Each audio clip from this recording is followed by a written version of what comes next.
O programa a seguir tem classificação indicativa livre. Plano Nacional de Educação entra em vigor. O FPR abre vagas para a contratação de professores. E se você quer aprender um novo idioma, fique atento aos prazos de inscrição para o Selim. E ainda, a programação completa para o Festival de Inverno da UFPR. O UFPR Notícias está no ar.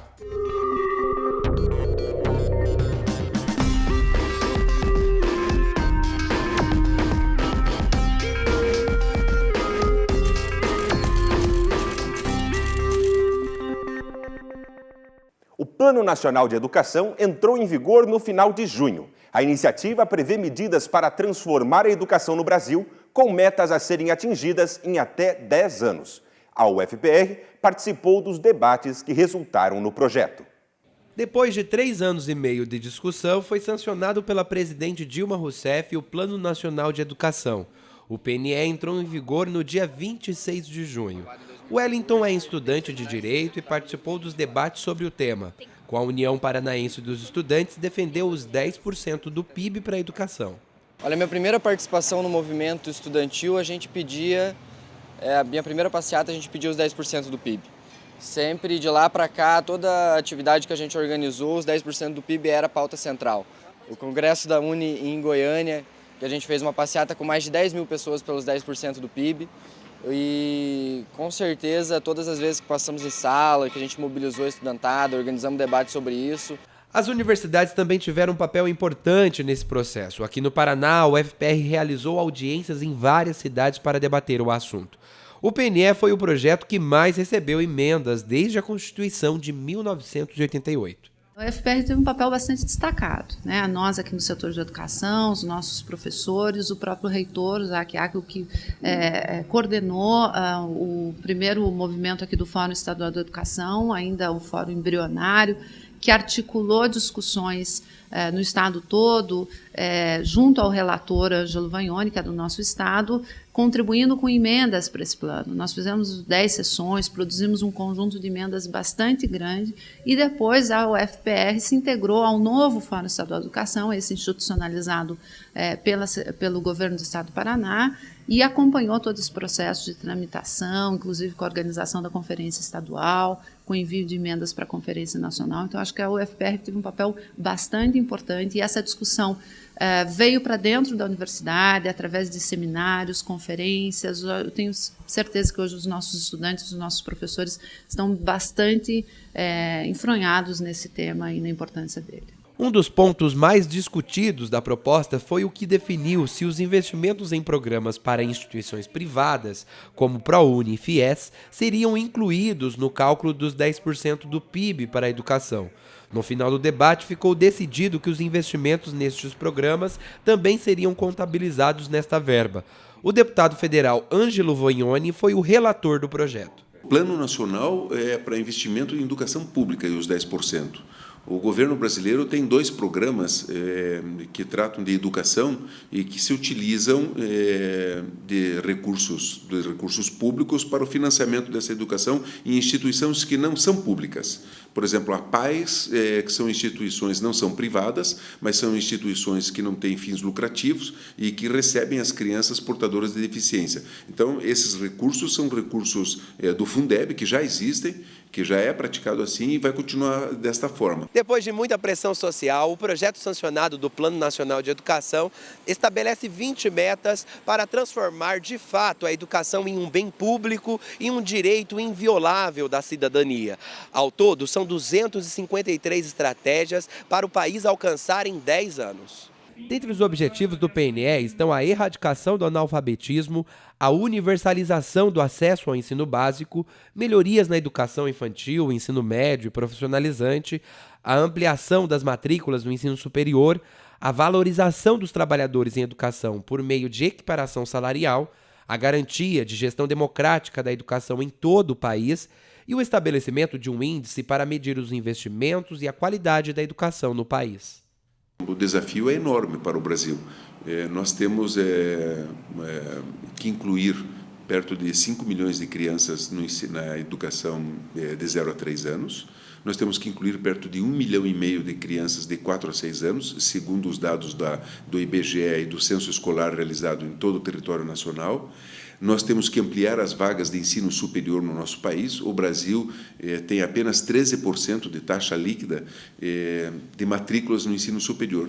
Então, o plano enfrenta esse desafio, porque nós precisamos sair dos 13% e chegar naquele horizonte que os países desenvolvidos têm. Nós temos hoje o plano, que foi bastante disputado, debatido nas conferências nacional, estadual e municipais, envolveu a sociedade, envolveu o governo, envolveu o parlamento, mas hoje o nosso desafio é, de fato, implementar. E a gente, para implementar, vai precisar que essas mesmas forças que se mobilizaram continuem mobilizadas para cobrar a sua implementação, a sua efetivação, a sua expressão nos planos estaduais e municipais. Mas há um problema de disputa desses orçamentos entre os segmentos público e privado. Quer dizer, há um segmento dos movimentos sociais, dos educadores que defendem que esses 10% do PIB devem ser investidos para a educação pública. Mas o setor privado, que vem crescendo muito na área da educação, tem disputado esses recursos, e isso para nós é uma preocupação. Essas 20 metas que estão previstas no Plano Nacional de Educação tende a criar uma grande revolução educacional no nosso país. Coloca, de fato, a educação pública no centro dos planos de governo, no centro da política brasileira. E se todas elas forem cumpridas, a gente vai ter uma educação modelo daqui a 10 anos. Mas ainda fica o desafio para que a gente possa construir bons planos estaduais de educação e bons planos municipais de educação. A UFPR está com vagas abertas para a contratação de professores do quadro permanente. 6 vagas são ofertadas nas seguintes áreas: Física aplicada às ciências agrárias, Ciência da computação, Química orgânica, Física experimental, Língua espanhola, Literatura e Gestão da informação. Quem se interessar tem até o dia 22 de julho para se inscrever. Mais informações você encontra no site da Pró-Reitoria de Gestão de Pessoas. O período de inscrições para os cursos de idiomas do Selim está se aproximando. Júlia Fontes tem mais informações. Se você quer aprender um novo idioma, fique de olho nas oportunidades do Centro de Línguas e Interculturalidade, o Selim da UFPR. O intensivo de inverno deste ano acontece entre os dias 21 de julho e 8 de agosto e oferece uma grande variedade de cursos, desde os tradicionais inglês e espanhol até os exóticos sânscrito, esperanto e guarani. Com o intensivo é possível vencer um nível do curso em apenas 4 semanas. Para se inscrever, basta acessar o site que aparece na tela entre os dias 13 e 19 de julho. Mas fique atento, se você é aluno novo, precisa realizar um pré-cadastro, levando a uma das secretarias do Selim uma cópia do RG e do CPF. Para mais informações sobre o pré-cadastro e também para saber os valores e horários dos cursos, você pode acessar o site do centro, www.selim.ufpr.br. Júlia Fontes para o UFPR Notícias. A Prefeitura de Curitiba oferece um serviço para quem tem dúvidas sobre gramática. O Telegramática existe há 29 anos e realiza mais de 120 consultas por dia. Os consultores respondem às dúvidas por telefone e também pela internet. Quem nunca teve dúvidas gramaticais, principalmente na hora de escrever um texto? Aqui em Curitiba, uma equipe de professores pode ajudar muita gente de maneira bem rápida e eficiente. O serviço se chama Telegramática e é um dos pioneiros do país. O serviço é gratuito e é um serviço da Secretaria Municipal de Educação, da Prefeitura de Curitiba. Nós respondemos prontamente e, às vezes, se for necessário, nós temos aqui uma biblioteca, a gente pesquisa, às vezes a gente pede um tempo, liga mais tarde para a gente fazer uma pesquisa mais apurada. As pessoas que ligam para tirar as dúvidas são chamadas de consulentes. E se engana quem pensa que a maioria das ligações é feita por alunos. Na realidade, profissionais que trabalham com a escrita, como advogados, professores e jornalistas, são os principais usuários do serviço. Eu diria aí que nós temos entre alunos e professores de 20% a 30%. O restante é mesmo mais quem lida com a palavra. Muitos jornalistas publicitários, muitos publicitários também. A Telegramática funciona há quase 3 décadas e todos os anos são realizadas cerca de 60 mil consultas. 6 profissionais trabalham por aqui. Para tirar as dúvidas dos consulentes, eles utilizam dicionários tradicionais e atualizados da língua portuguesa, mas também contam com um acervo de dicionários de idiomas como árabe, tupi, latim e também livros de áreas específicas como direito, medicina e filosofia. E toda essa estrutura não fica restrita aos curitibanos. As consultas também são feitas por pessoas de outros estados e até mesmo países. As consultas podem ser feitas pelo telefone e também por meio de um portal do Telegramática. É só acessar o www.cidadedoconhecimento.org.br e clicar na ferramenta, num ícone chamado Telegramática. Aí você pode postar a sua pergunta. E por escrito, né, até 450 caracteres, e a gente responde por escrito também, né, via e-mail. A resposta vai no e-mail da pessoa. Em uma época em que a tecnologia está presente no dia a dia das pessoas, Beatriz dá uma dica para quem costuma utilizar a internet para fazer correções gramaticais. Tanto o Word como o Google é bom para quem já tem um bom conhecimento em língua para perceber esses problemas. Agora, se não, é melhor consultar o dicionário, é melhor consultar um livro de regência, é melhor ligar para a Telegramática, porque é perigoso. Então a gente está sempre atento a tudo isso para ajudar as pessoas a entender esse processo. Não é para ajudar as pessoas a dizer, não, você está certo, você está errado. Até porque essas questões de certo e errado, elas são muito cristalizadas. É no sentido de fazer com que as pessoas reflitam sobre a língua. As consultas podem ser feitas de segunda a sexta-feira pelos telefones que aparecem na tela, no horário das 8 da manhã ao meio-dia e das 2 às 6 da tarde. Como a gente viu, o atendimento também é realizado pela internet no portal Cidade do Conhecimento. O 24º Festival de Inverno da UFPR vai acontecer entre os dias 19 e 26 de julho. Nossa equipe foi buscar algumas atrações que vão marcar presença em Antonina. O Festival de Inverno da UFPR está chegando e a 24ª edição do evento promete levar muita cultura e diversão para Antonina. O festival chega na 24ª edição, né, e a expectativa é que esse ano a gente possa atender a comunidade e proporcionar bons espetáculos, boas oficinas, tanto para a comunidade geral como a comunidade acadêmica e a comunidade de Antonina. Este ano, 24 oficinas foram selecionadas. As atividades são para todos os públicos e idades. Uma delas é a oficina Caranguejo, jornalismo impresso e jornalismo diário. É uma oficina de jornalismo diário que cobre o festival e produz um jornal a cada dia com alunos do jornalismo ou com pessoas da comunidade ou pessoas ou outros participantes do festival. E ele tem esse nome porque quando ela foi criada se pensou em alguma coisa que tivesse a ver com o litoral, com o mangue e tal.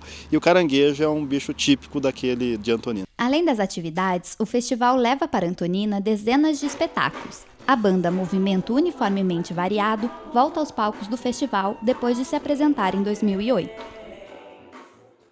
Nós não esperávamos, até quando nos inscrevemos, os curadores nos disseram, olha, insiram algumas músicas de outros compositores que têm a ver com o estilo de vocês. Nós inserimos, mas o público gostou mais das nossas músicas. Quando a gente cantou até um Ed Mota, um Tim Maia, que tem a ver com o nosso estilo soul, né, grooves de funk e tal, samba soul também, e as pessoas pediam, não, toca de vocês. Então isso foi muito gratificante. A banda nasceu de uma parceria entre o compositor Ricardo Verocai e a cantora Kátia Drummond e se transformou em um projeto musical. O show é um repertório com composições próprias de artistas convidados e clássicos. Nessa edição do festival, irão apresentar o espetáculo Minha Gente Brasileira. E Minha Gente Brasileira fala um pouquinho de cada situação, de regiões, de personagens brasileiros, né? E a gente vai levar essas músicas para o Festival de Antonina 2014. Os alunos da UFPR terão transporte de ida e volta para Antonina e alojamento. As inscrições para quem quiser participar de alguma das oficinas ficam abertas até o dia 7 de julho e os interessados devem acessar o site da Pró-Reitoria de Extensão e Cultura. Esse ano, a grande novidade é que todas as oficinas são gratuitas, então não tem taxa de inscrição e a inscrição está sendo feita pelo site. Cada um pode participar de uma única oficina e está aberto a todos os interessados. São várias opções, é só consultar o site. E no próximo bloco, as medidas de acessibilidade que a UFPR desenvolve na busca por uma universidade mais democrática. E no Marca-Página de hoje, vamos falar sobre o livro Memórias da Morte e Outras Memórias. Voltamos já.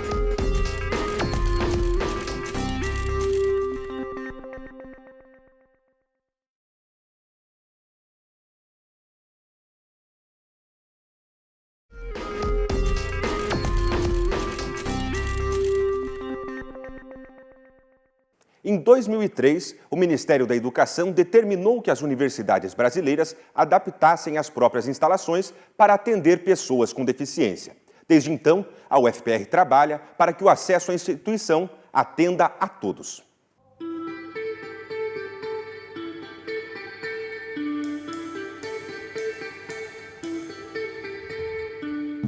Caminhar pelas ruas ou dentro de prédios parece algo simples, mas para quem tem algum tipo de dificuldade de locomoção, nem tudo é tão fácil. Segundo dados do IBGE, cerca de 15% da população possui algum tipo de necessidade especial. Para integrar essas pessoas, a Universidade Federal do Paraná busca ajustar o ambiente acadêmico para alunos e funcionários, visando que eles se movimentem com independência e segurança. A universidade está tentando se adequar o máximo possível. É claro que a comunicação nossa e de quem tem necessidade é muito importante. Muitas vezes a gente, no caso de ter uma pessoa que tem uma necessidade especial, a gente pode adequar o projeto o mais rápido possível para que aquilo aconteça. Desde que as primeiras mudanças começaram a ser feitas, a universidade tem enfrentado desafios, principalmente com relação à estrutura dos prédios mais antigos e a preparação dos servidores para atender a todos adequadamente. O principal ponto assim, de dificuldades são prédios tombados. Se você pegar, por exemplo, o complexo da reitoria aqui, ele é um prédio que ele é de interesse de preservação. O prédio central da Santos Andrade também é um prédio de interesse de preservação. E o Centro Politécnico também. Então, muitos prédios nossos, para você fazer uma alteração, o projeto passa por um longo processo de estudo pelo IFAM, pelos institutos que coordenam a questão da preservação da memória, né? Hoje ainda a gente tem dificuldades de ter um espaço físico mais adequado, né, com um laboratório de acessibilidade. Hoje a gente está passando por várias reformas na universidade, então a gente espera que brevemente essa situação esteja já, enfim, sanada. E também a gente necessita sempre estar muito atento às questões relacionadas à formação, né? A estar passando informação para os professores. Por quê? Porque o nosso professorado também não foi, na sua formação inicial, também não foi preparado para receber um aluno cego, um aluno surdo. Então, esse é um grande desafio. Para vencer essas dificuldades, o NAPNE, o Núcleo de Apoio a Pessoas com Necessidades Especiais, trabalha em parceria com a Pró-Reitoria de Administração, visando melhorar a permanência de pessoas com deficiências na universidade. Esse aluno chegando na universidade, a gente vai trabalhar, obviamente, de acordo com as suas especificidades. Há alunos que necessitam de um apoio bem mais permanente, né? Bem mais diário. E há alunos também que possuem condições de inclusão mais tranquilas, digamos assim, né? Com menos dificuldades.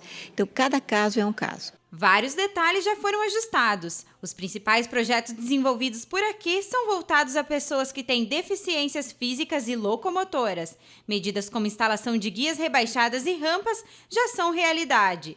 Mas outros projetos para facilitar o dia a dia de deficientes visuais e auditivos estão sendo realizados. Na maioria dos prédios, por exemplo, os elevadores contam com a escrita em braille. O projeto mais novo que a gente está trabalhando é com o RU Central agora. Nós estamos começando o processo de colocar uma porta de pânico, né, uma abertura lateral que não tinha saída, né, que é um tipo de acessibilidade, e inverter as portas, né, aqui da rampa frontal, para que se tenha mais facilidade de saída, né, e a rampa que foi feita, né, um ano atrás, 2 anos atrás, para descida, para acesso de cadeirantes e essas outras necessidades. A equipe de atletismo da UFPR foi para São Paulo participar do torneio universitário de atletismo. E os atletas voltaram de lá com bons resultados. O torneio aconteceu em São Caetano do Sul. Jonathan Furtado ganhou medalha de ouro na prova de dardos. Franciele Nascimento levou para casa a medalha de prata nos 400 metros rasos. E Vitor Hugo a de bronze nos 5.000 metros. Anualmente, o torneio universitário de atletismo reúne universitários de todo o país. A Pró-Reitoria de Assuntos Estudantis destinou recursos para garantir a participação dos estudantes da UFPR. A equipe de atletismo é formada por 25 alunos de diversos cursos da UFPR. O grupo é treinado pelo professor Vital Caderon, do setor de Ciências Biológicas.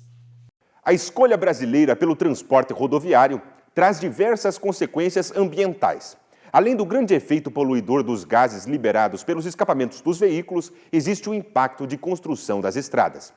Visando diminuir esse impacto gerado por obras rodoviárias, o Instituto Tecnológico de Transportes e Infraestrutura da Universidade Federal do Paraná elaborou um livro informativo sobre a gestão de licenciamento ambiental em rodovias brasileiras.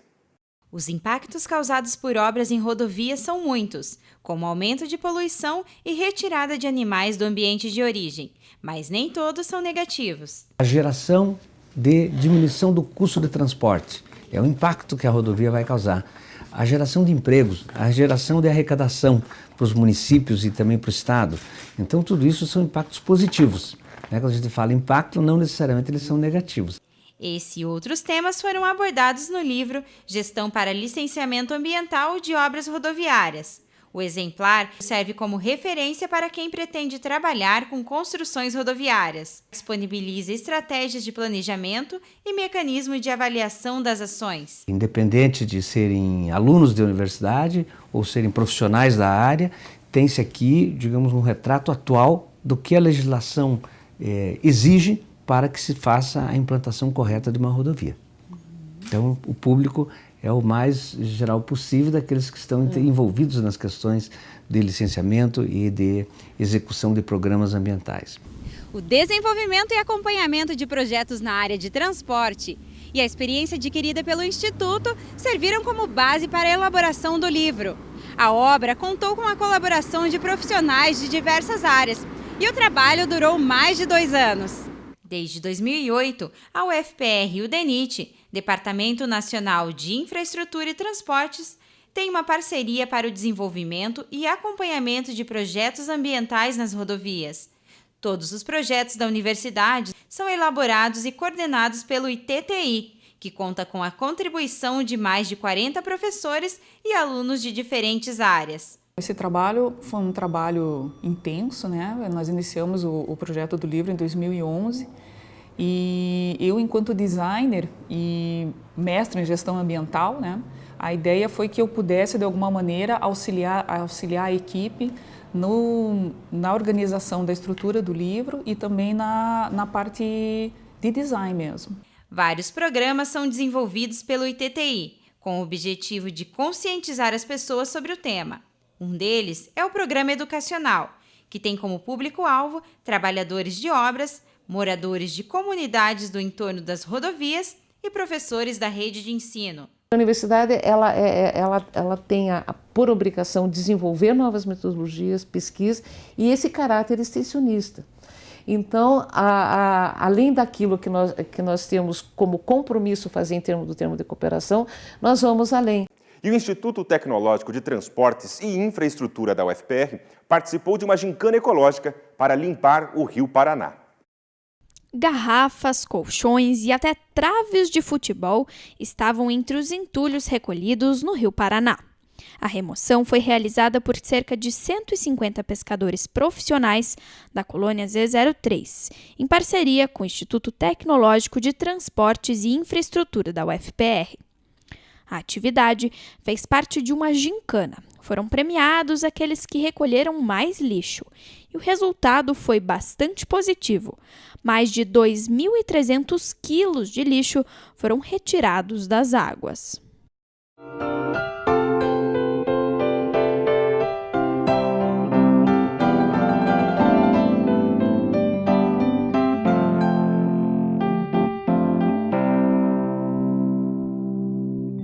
Histórias contadas por pessoas comuns, mas com mais de 70 anos, foram ouvidas e analisadas por uma pesquisadora da UFPR.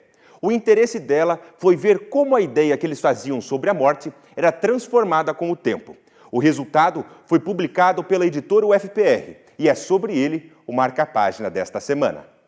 Eles casaram, aí nasci eu, nós éramos 5 filhos. Aí minha mãe morreu.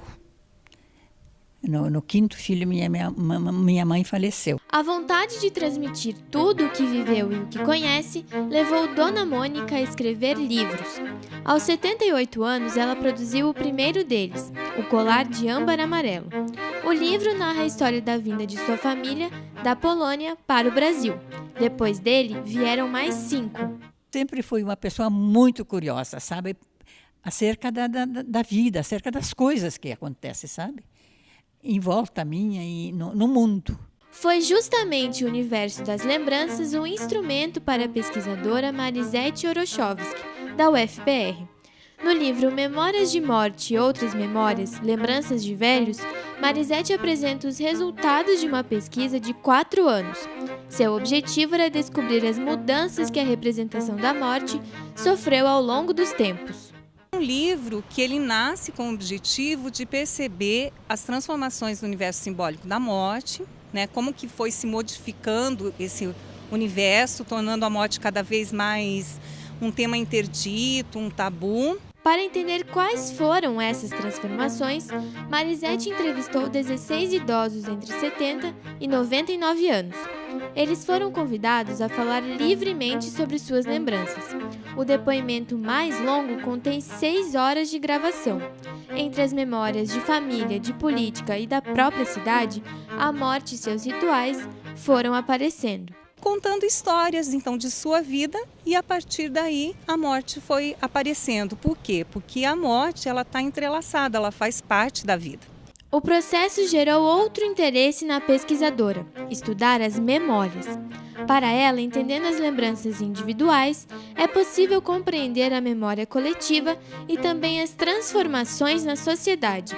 As lembranças que interessam a Marisete são as mesmas que Dona Mônica não quer que sejam esquecidas. E contava pra gente. Tudo isso eu digo, mas escuta, eu sei, mas a hora que eu for embora, acaba-se tudo, se esquece. Então vamos passar para o livro. Por isso eu escrevi. Todo o catálogo da editora UFPR, incluindo o livro que vimos hoje, pode ser comprado online, no site que aparece na tela. As obras também estão disponíveis nas livrarias da editora UFPR, que ficam nos campi Reitoria e Politécnico. O UFPR Notícias termina aqui. Para rever as reportagens de hoje ou de programas anteriores, acesse o nosso site e as nossas redes sociais. Até a semana que vem.